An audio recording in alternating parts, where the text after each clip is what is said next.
I'm here with one of the most loyal Russian members I've known, over 10 years in DMCC, Dmitry, who's had multiple activities in DMCC as well. Dmitry, thank you very much for accepting this DMCC talk with myself this morning and the Dubai Diamond Exchange.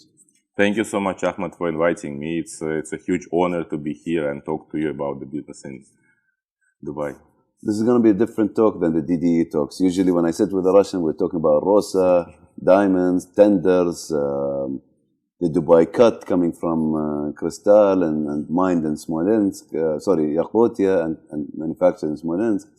But today I'm talking to a very tech-minded person who've launched I think the first Russian company to launch a crypto business in DMCC.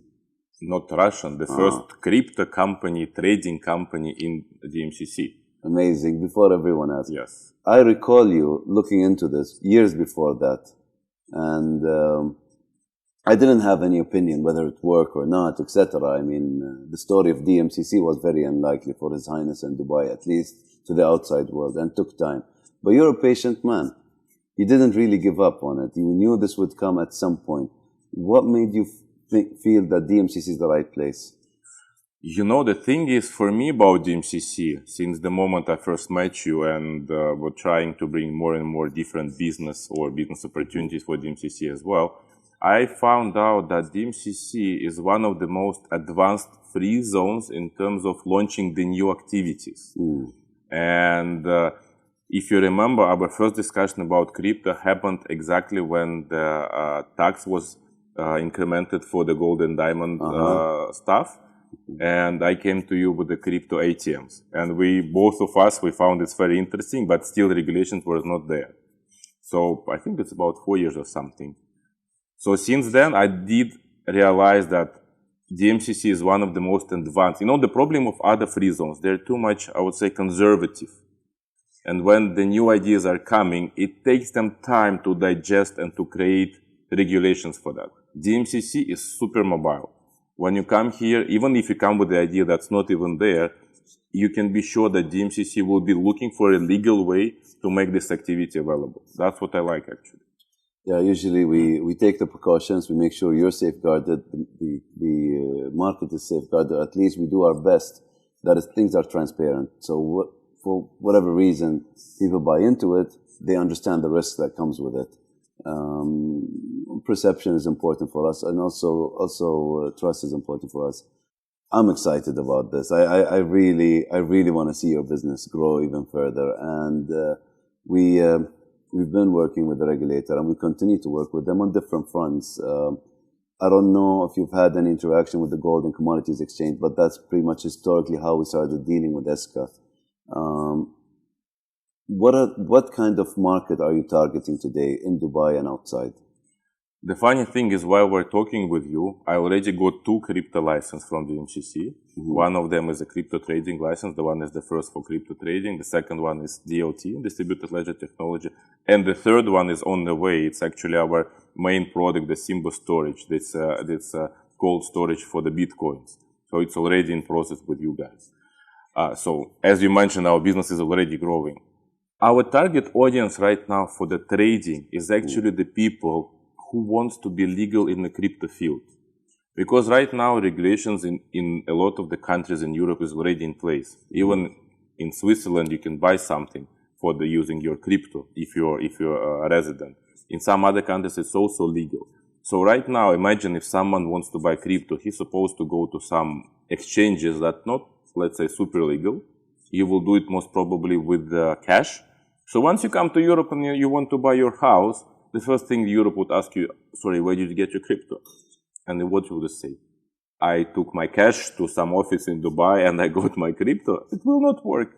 In our case scenario, we have the KYC, we have AML procedure, we have a chain analysis. So once people are coming with these documents to Europe, they can prove that they have absolutely white and clear cryptocurrency that they can use.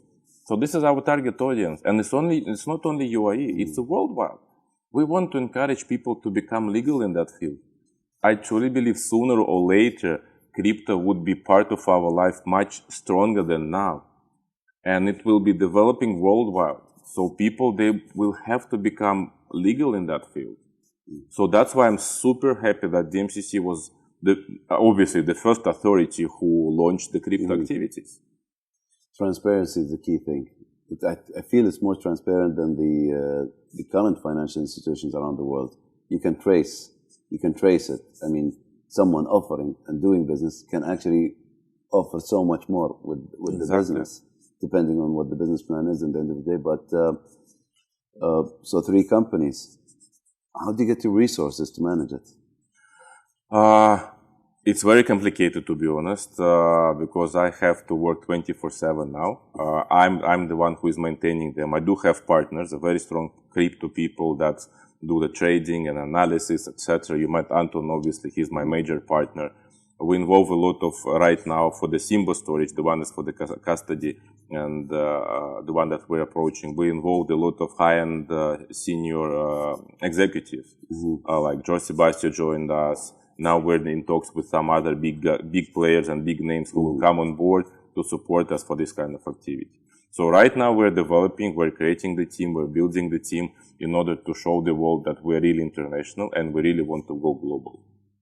I'm beyond impressed. I really didn't sit with you and go into these details. I left it for this interview, but I'm very impressed with what I'm hearing.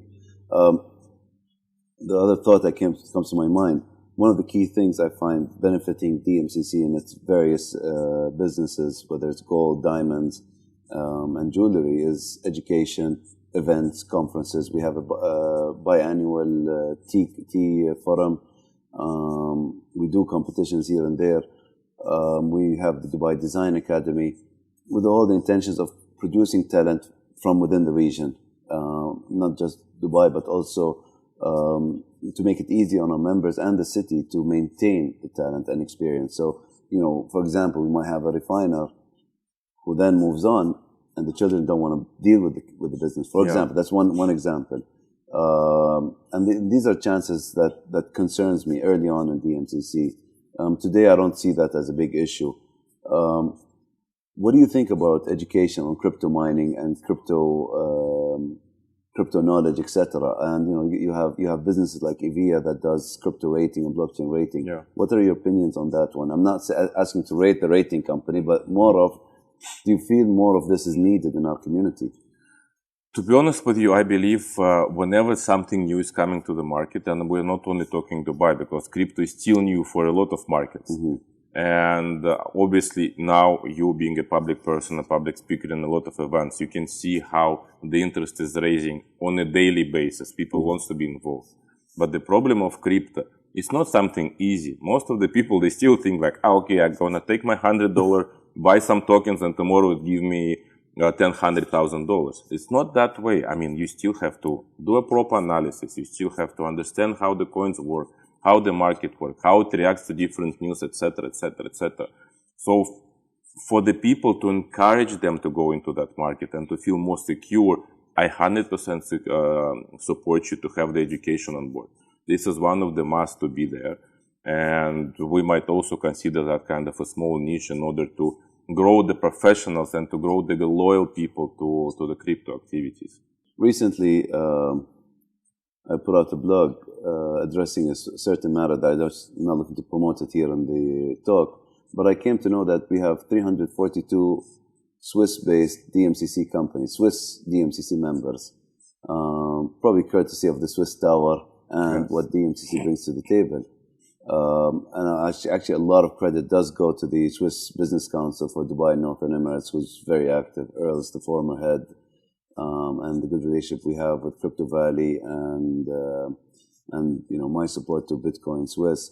And I just looked before this interview how many Russian companies, and it's 501 Russian companies. It's hard to find Switzerland in Europe on the map. It's a dot. And Russia, its borders are from China and Japan all the way to Canada. What are we doing? What are we missing here to attract more Russian businesses? Because the weather is great for you. There's no time difference between Moscow and Dubai. There are white nights in Moscow, but leave that aside. I had the best time of my life during the World Cup. I think nobody is going to ever beat Russia on how it was organized. It was the smoothest one I've seen. I don't think Europe or the US could match that.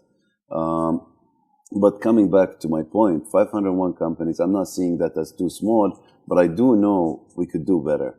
And I don't want to rush it, but I would like to start planting the seeds and get the momentum going. What would you suggest the MCC does on that? So first of all, thank you so much for your compliment about the World Cup. Even I wasn't the organizer, but I'm proud that my country made this impression on you.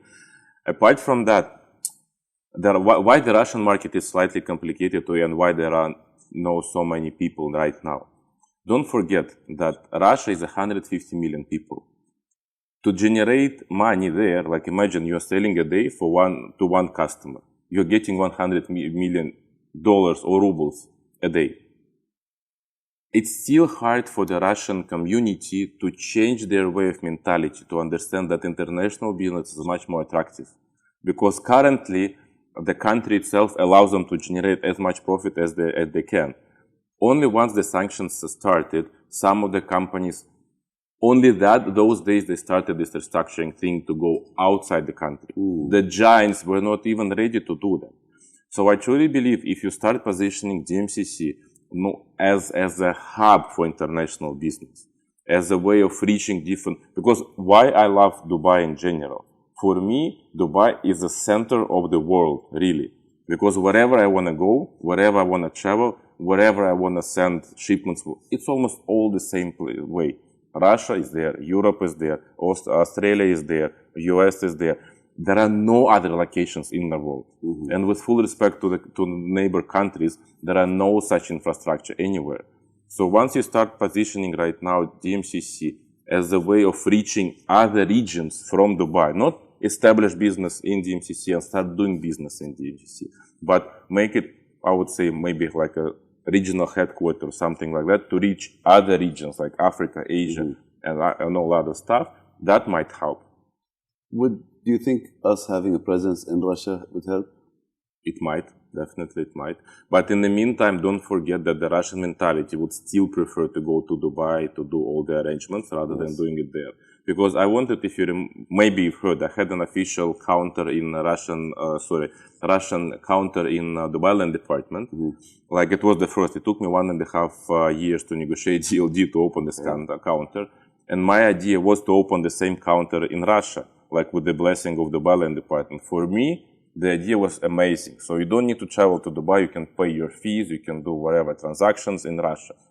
But then I realized it will not work because people, they don't want to show that they have apartment in Dubai. They don't want to show that they invest in Dubai.